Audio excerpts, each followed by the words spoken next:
ಇವತ್ತಿನ ದಿವಸ ಈ ಒಂದು ರಾಮನ ವಿಶೇಷವೇನೆಂದರೆ ರಾಮನ ಒಂದು ಜನ್ಮದಿನ ದಿನ.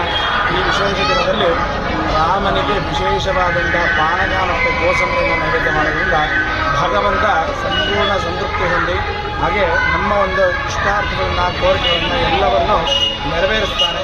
ಹಾಗಾಗಿ ಇವತ್ತಿನ ದಿವಸ ಭಗವಂತನ ಒಂದು ದರ್ಶನ ಪಡೆಯೋದ್ರಿಂದ ಬಹಳ ಸಂತೃಪ್ತಿದಾಯಕವಾಗಿರ್ತದೆ. ಹಾಗೆ ಯಾವುದೇ ರೀತಿಯಾದ ಕಷ್ಟ ಕಾರ್ಪಣ್ಯಗಳಿದ್ದರೂ ಸಹ ಎಲ್ಲವೂ ಈ ಬೆಣ್ಣೆಯಲ್ಲಿ ನೀರು ಯಾವುದೋ ಬಿಸಿಲಿಗಿಂತ ಬೆಣ್ಣೆ ಯಾವ ಥರ ಕರಗಿ ಹೋಗ್ತದೋ ಅದೇ ರೀತಿಯಾಗಿ ಭಗವಂತನ ಅನುಗ್ರಹದಿಂದ ನಮ್ಮ ಕಷ್ಟ ಕಾರ್ಪಣ್ಯಗಳು ಸಹ ಸಂಪೂರ್ಣವಾಗಿ ನಶಿಸಿ ಹೋಗ್ತವೆ. ಹಾಗಾಗಿ ಭಗವಂತನ ಆಶೀರ್ವಾದವನ್ನು ಸಾನ್ನಿಧ್ಯವನ್ನು ಕೊಟ್ಟು ದರ್ಶನ ಮಾಡಬೇಕಾಗಿ ಭಕ್ತರಿಗೆ ಸ್ಮರಣೆಗಾಗಿ ಪ್ರಾರ್ಥನೆ.